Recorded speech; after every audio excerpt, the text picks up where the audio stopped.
자, 여러분들 남의 방송 들을 필요가 없어요. 뭐냐? 강수산 방송만 보더라도 정치요 다 우연의 일치. 야, 정치 우연 없어. 이재명은 앞으로 어떻게 될까라고 하는데요.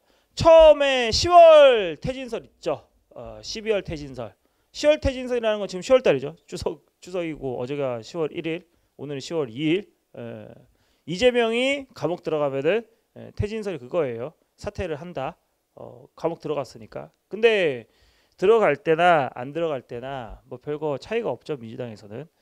12월 퇴진설도 똑같은 거예요. 이재명 구속영장 치는데 뭐 비핵이냐 회기냐 그런 거 따지지 말고 한 11월 중순 정도에요. 한번 칠 거예요. 검찰에서. 그럼 그때 어떻게 하냐 이재명이요. 들어놓습니다 또. 단식해요. 단식합니다. 예. 이재명이가 저번에 녹색병원에서 그 병원에 누워 있는데 문재인이 왔잖아요. 문재인은 이재명을 감옥에 보내기 위해서 온 거고요. 이재명은 녹색병원에서 들어 누운 거든 감옥 가기 싫어서 들어 누운 거예요. 아주 간단하게. 예. 내년도 총선은요. 여러분들 그 옥중공천이라는 말이 돌고 있죠. 옥중공천을 하더라도요. 저 당에서는 공천권은 이재명이 들고 있잖아. 근데 저 사람들은 선거를 문재인으로 치를 거란 말이야. 아니 무슨 뜻이냐? 내년 총선은 이번에 기각이 나오면은 이재명을 당대표로 해서 내년 총선에 임하는 건 맞는데 그 틀은 뭐냐 했을 때 이재명은 빼버리고 문재인으로 해서 내년 총선 치를 거라고요. 쉽게 설명하면 그래요. 이재명 호로 선거 치르는 건 맞는데 문재인으로 선거 치른다니까. 외형상으로는 이재명이지만은 실질적으로는 문재인으로 선거 치른다고 내년에는. 사법 리스크 이재명 많다고 그러지만은 그 이재명이 옥중공천을 하든지 말든지 간에 감옥에 끌려가든지 그 아무 의미가 없어. 민주당 분당한다 그러잖아요. 분당 없어요. 내년 총선은 문재인으로 치릅니다. 그러니까 공천권만 지금 이재명이 들고 있는 거야. 여러분들 자 이재명의 미래에 대해서 설명을 해달라 그러는데요. 이재명은 감옥 가요. 감옥 갔다가 그 다음에 감옥에 나온 이재명이요 대통령 됩니다. 우리 쪽에서는 내가 말을 하는 게 그거야. 이재명이 대통령 된다고 네가 장담하는데 실제로 되냐 했을 때 돼요. 문제는 내가 이재명을 대통령 만들려고 그게 아니라 내가 강훈산이가 말을 하고자 하는 것들은 이재명이 대통령 됐을 때 우리는 어떻게 싸워야 되는가에 대한 관념에 대해서 말하는 거라고. 이렇게 가다가는 이재명 대통령 된다니까. 내가 대통령 만드는 게 아니라 맨날 윤석열 만세 피켓 들면서 이거밖에 안 하잖아. 이재명을 실제로 이길 수 있는 사람이 누구냐라고 할 때요. 한동훈이요? 한동훈은 대통령에서 자질이 없어요. 그냥 공무원, 국가공무원, 한 20년 30년 한 국가공무원 딱 그 정도 이미지야. 우리나라 국민들은 가장 중요한 게 뭐라고 했어요?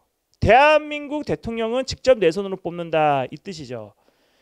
우리 지난 대선 때 0.7% 차이로 윤석열이 대통령이 됐다니까. 까놓고 얘기하면은 대한민국의 절반은요 이재명을 선택했다는 거야. 이재명이 대통령 되냐라고 할 때 그 이재명을 선택했던 사람들이 이재명 쪽에서 떨어져야 안 떨어져? 안 떨어지는 거야. 내년도 총선은요 문재인으로 치를지언정 당대표는 이재명이고 이재명이 당대표에서 내려오는 날이 있겠어요? 난 내가 볼 때는 내년 총선 끝나고 나서 바로 탄핵안 윤석열에 대해서 올릴 것 같은데 그리고 탄핵시키고 당대표 임기에 맞춰가지고 끝날 무렵쯤에 대선 한 번 더 치를 것 같은데 그렇게 빨리빨리 회전이 돼야 될 것 같은데 그런 것 같은데 우린 지금 뭐 하고 있는데 지금 이 순간에요 저한테 물어보신 분이 많아요. 왜 윤석열은 이재명부터 하냐? 아니 문재인 쪽 사람이니까. 어차피 국민의힘이 다 장악이 되면요 제가 하나 얘기해 줄게요. 개헌안으로 보세요. 그게 개헌안. 개헌안으로 보세요. 개헌 반대하는 사람이 보수 우파 중에서 누구 있습니까? 박근혜. 나머지는 홍준표도 개헌 찬성이에요. 윤석열도 개헌 찬성입니다. 개헌안으로 보세요. 개헌 찬성이냐 반대로. 박근혜 대통령밖에 개헌 반대 안 해요. 딴 사람들은 다 찬성이야. 자, 윤석열이 개헌안 올렸을 때 반대할 사람이 누구 있어요? 아무도 없어요. 박근혜 대통령밖에. 그러니까 박근혜 대통령이 뭐예요? 걸림돌이야. 개헌안 할 때요. 이명박 세력들도 개헌안에 동의하는 사람들이죠. 그러니까 김무성이랑 유승민이랑 해가지고 62명이 박근혜 대통령께서 개헌을 막고 있었던 그 당시에 탄핵안 찬성해가지고 일이 이 지경까지 왔죠. 여러분들 개헌안으로 보세요. 이 사람 보수냐고 그 따지지 마. 좌파 따지지 마. 개헌을 통해서 헌법 전문에다가 5.18을 넣으려고 할 때 보수 유튜브에서 누가 반대할 거냐고. 지금 다 윤석열 만세 그러는데 반대할 것 같은 사람들 누구예요? 우리 구하나밖에 없어. 그러니까 주사위가 던져졌는데 판을 보자고. 그러면은 윤석열 입장에서는 개헌을 할 때 박근혜 대통령은 걸림돌이 아니에요. 걸림돌이야. 걸림돌이라고. 걸림돌이니까 어떻게 할 거야? 제거를 해야 될 거 아니야. 어떻게 제거할 것 같아요?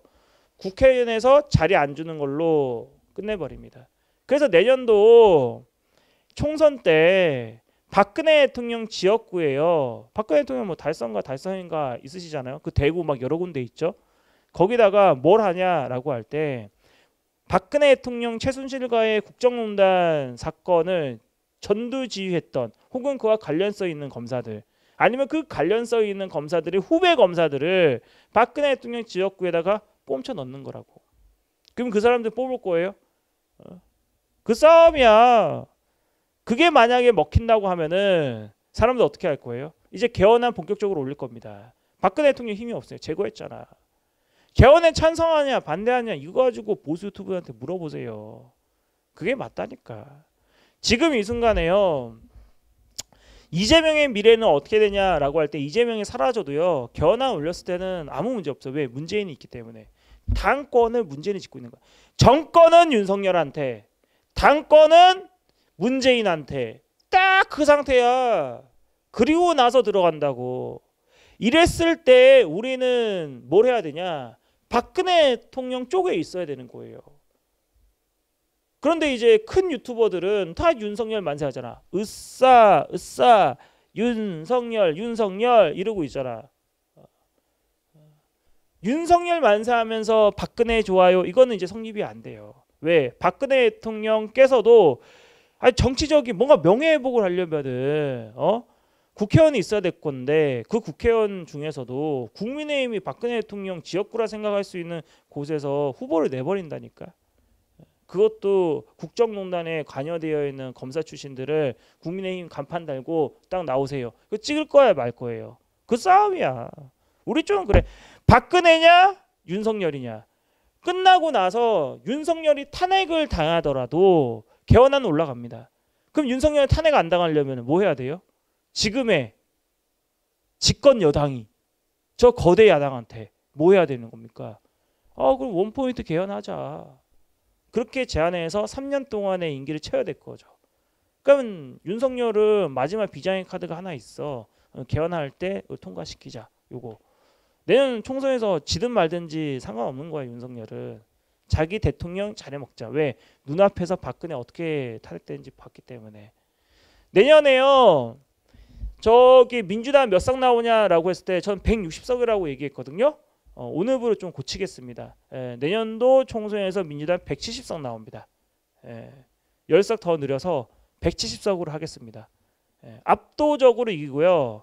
그럼 국민의힘은 어떻게 되냐? 100석만 넘겨도 다행이다. 100석만 넘겼을 때 국민의힘은 주요 당직자 있잖아. 이것만 윤석열 한동훈 세력들이 다 장악하자.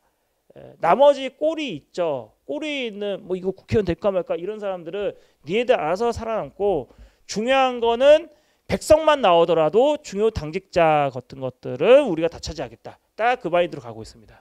오케이?